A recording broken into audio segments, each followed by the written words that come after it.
Let me move on to the next subject because that involves Caitlin Clark.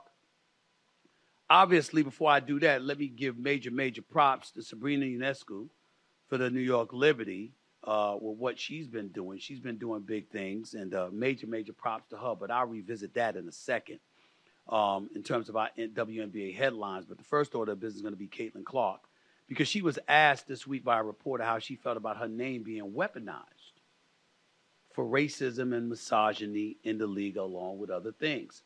Her response was as follows, quote, "I don't see it. Basketball is my job. Everything on the outside, I can't control that. So I'm not going to spend time thinking about that. People can talk about what they want to talk about, create conversations about whatever it is. But I think for myself, I'm just here to play basketball. I'm here to have fun. I'm trying to help our team win."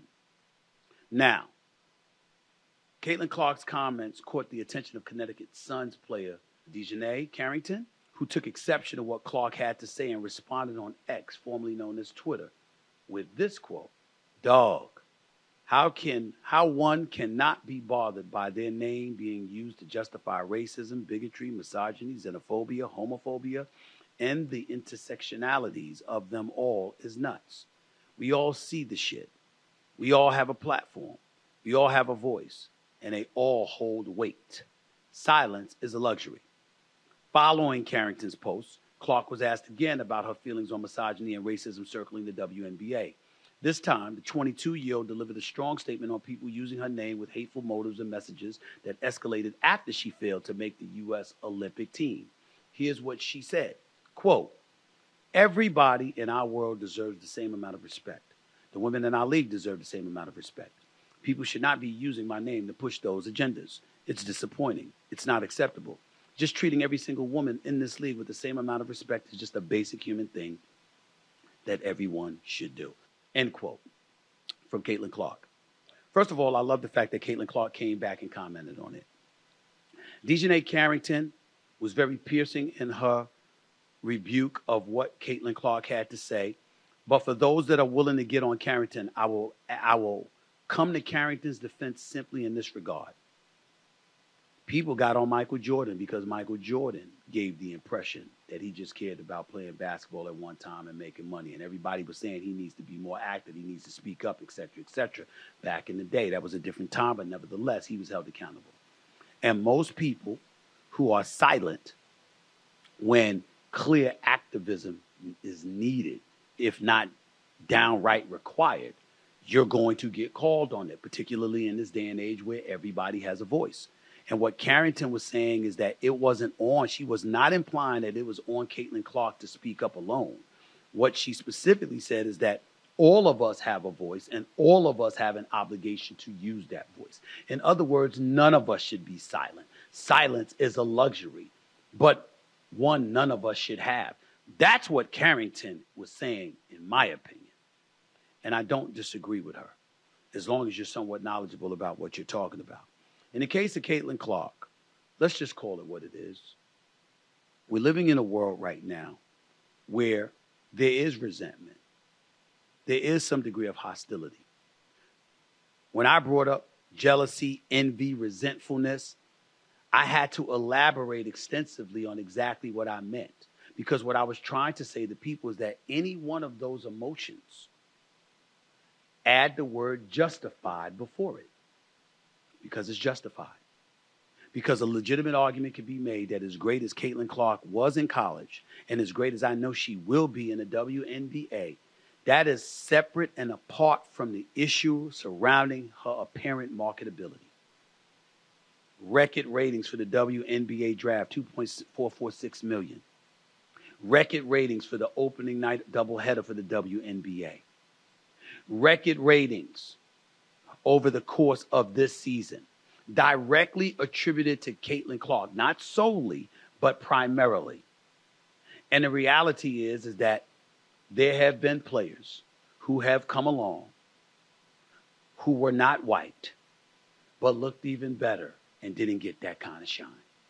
So because of that, Caitlin Clark, albeit totally unfair to her, essentially is the poster child right now, not just to face the golden goose of the WNBA, Not just somebody who's elevating to becoming the face of the WNBA at the expense of somebody like Asia Wilson, who clearly should be the face of the NBA because she's that lady. She's that one, that two-time champion that she is. But in spite of all of that, or on top of all of that, what we're talking about when we talk about Caitlin Clark is she is a shining example of what most folks in America outside of the white community has lamented about America since this nation's inception. If you're white, it's bright, it's light, it's great, everything's good. We want that more than we want anything else.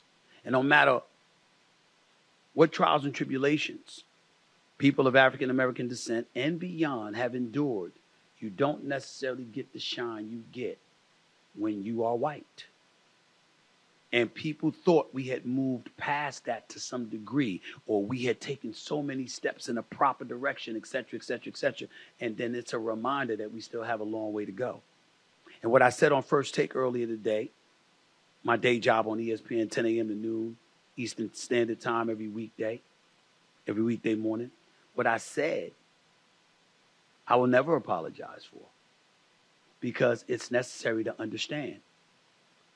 What do you think is interpreted when Donald Trump would say, "Make America great again"? How many people have you heard saying what that meant was make America white again? That's what people are thinking. Not everybody, but a lot of people. A lot of people love it. A lot of people hate it. Which is why even though Biden got 81 million votes for the last election, Donald Trump still had over 74 million. Because you got a lot of people that flow with that thinking. That's the nation that we're living in. She talked about intersectionalities and homophobia and all of this. All of those things are very, very real, what Carrington brought up. Why would that have anything to do with Caitlin Clark? Because whiteness glosses over it all.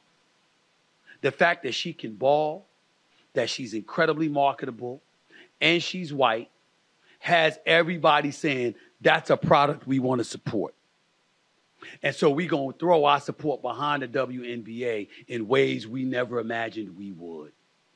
The other day, right here on this show, I told y'all in the 28-year history of the WNBA, only 9 players have had on-court earnings of more than $1 million. The average NBA salary is $10 million. The NBA is about to ink a new TV deal that's going to bring in tens of billions. WNBA been struggling to scratch $200 million in collective overall revenue. Caitlin Clark's about to help eclipse all of that. So no matter how far we've advanced, no matter how far we've come, even when we just had a black president a decade ago,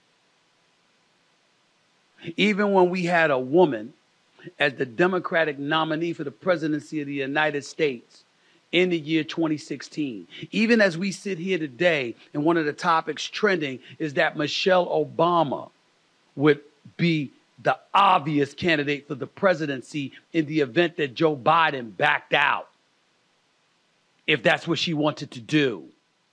Even with all of these advancements, per se, in our society, Caitlin Clark is a reminder, as great as she is, through no fault of her own, that America is still more receptive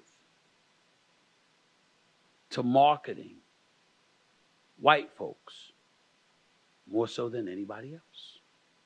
It's what they've looked for and it's what they've prayed for. And they're getting it. That's the reality. So Carrington, no, I don't think she should have called out Caitlin Clark.